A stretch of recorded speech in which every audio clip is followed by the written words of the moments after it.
أهلا بيكم في حدوتة جديدة من حواديت غودة. قبل ما نبدأ، لو أول مرة بتسمعونا ما تنسوش تشتركوا في قناة اليوتيوب حواديت غودة وتفعلوا زر الجرس علشان يوصل لكم كل جديد من قصصنا.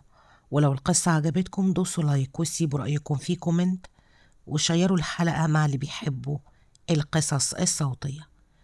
النهاردة معادنا مع قصة للكاتب محمد محمود، نبيل الشريف، لعبة ويب.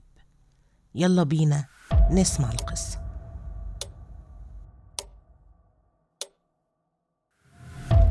مسكت قلمي وبدأت في الكتابة، وقررت لأول مرة إني أكتب وأبعت لحد. علشان كده بعتلك يا غادة علشان أحكي لكم على مغامراتي. أنا نبيل الشريف، الصحفي بجريدة حقائق الحدث باب الحوادث. كل حاجة بدأت لما عم سيد خبط على باب المكتب، وبعد شوية دخل. في حد سايب لك الرسالة دي يا أستاذ نبيل؟ مين الحد ده؟ والله ما أعرف، أنا لقيت السكرتيرة بتقولي خد الجواب ده واديه لنبيل الشريف. طب يا عم سيد، متشكر قوي. وفتحت الجواب ولقيت مكتوب فيه: أرجوك ساعدني يا أستاذ نبيل، أنا كل يوم بموت، هو مش هيسيبني في حالي. المهم خلصت قراية ولقيت عنوان الشخص ده، وبسرعة لميت حاجتي وخدت شنطتي وركبت عربيتي علشان أبدأ المغامرة.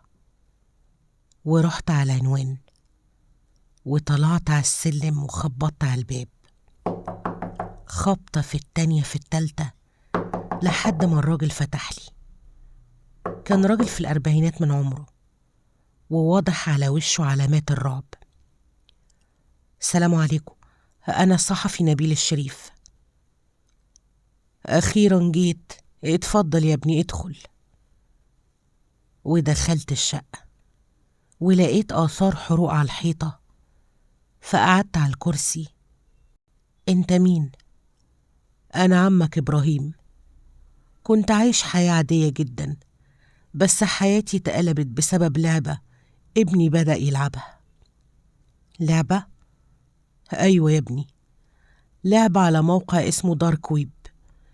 اللعبة دي خلت حياتي تبقى جحيم، وابني اختفى جوه اللعبة، وآثار الحروق اللي الحيطة دي كانت بسبب ابني، علشان في يوم صحى من النوم وحرق الشقة، ولما المطافي جت كان ابني اختفى ومراتي اتحرقت.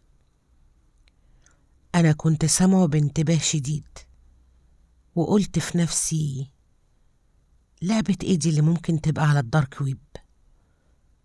هو ابنك كان بيلعبها يا حاج على اللابتوب؟ اه يا ابني. طب ممكن اشوف اللابتوب بتاعه؟ اه طبعا ممكن تشوفه. ودخلت أوضة ابنه وشفت اللابتوب وفتحته، ولقيت علامة غريبة في دايرة كبيرة مرسومة على الشاشة، ومكتوب جوه الدايرة DW، ودي اختصار لكلمة دارك ويب. ممكن يا عم إبراهيم أخد اللابتوب ده معايا علشان أقدر أساعدك؟ خده يا ابني اتفضل طبعا. وخدت اللابتوب وروحت على البيت وبدأت أفتحه وأقلب فيه لحد ما لقيت علامة الكاميرا. ضغطت عليها وشفت كيان أسود، عينه حمرا دم واسنانه عاملة زي الدبابيس. الكيان ده وقف ورايا. اتلفت شفت الكيان، حسيت كأنه بيكلمني عن طريق التخاطر. رجع اللابتوب، رجع اللابتوب. قمت من مكاني وخرجت برا الأوضة، وأول ما خرجت لقيت الشقة بتولع، ولقيت دايرة بتترسم على الأرض ومكتوب جواها DW، وسمعت صوت صرخة مدوية. حسيت كأن الأكسجين بيقل ونفسي بيقف، وغمضت عينيا وفتحتها تاني. لقيت نفسي في المستشفى، لقيت الدكتور واقف قدامي بيقولي حمد لله على سلامتك يا بطل. ايه ده؟ انا فين؟ هو ايه اللي حصل؟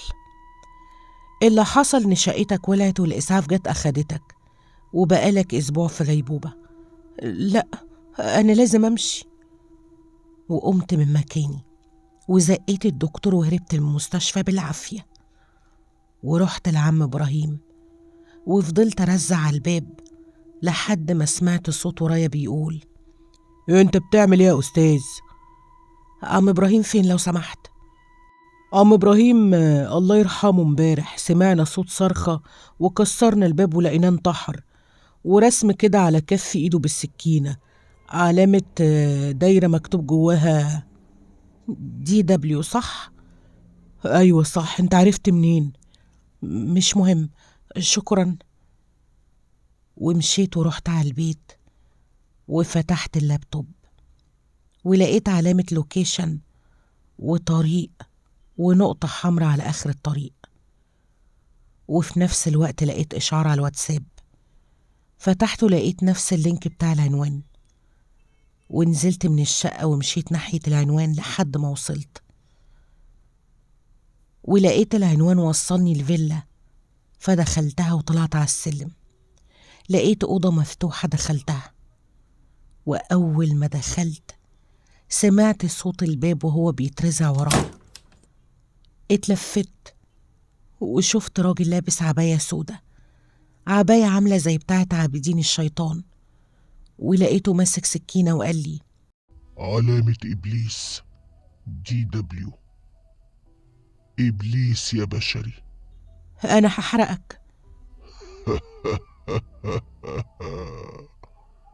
لو قدرت.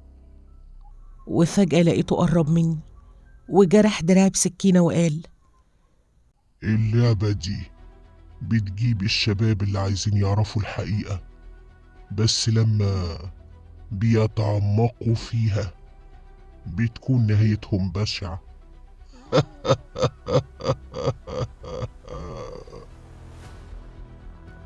وفجأة سمعت صوت زي همس كده بيقول: السكينة، السكينة. وجريت على الشخص ده ومسكت السكينة وطعنته بيها، ولقيت بينزل من جسمه مادة لزجة.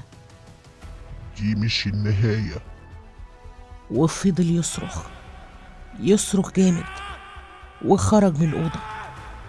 وأنا خرجت وشفت الكائن ده ماسك شعلة وحرق نفسه وقال: أقدم نفسي قربا له. أنا جريت وخرجت من الفيلا اللي اتحرقت تماما وشفت نور الشمس. الحمد لله.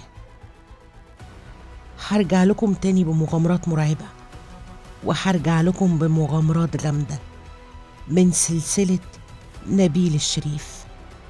كان معكم نبيل الشريف، الصحفي بجريدة حقائق الحدث باب الحوادث.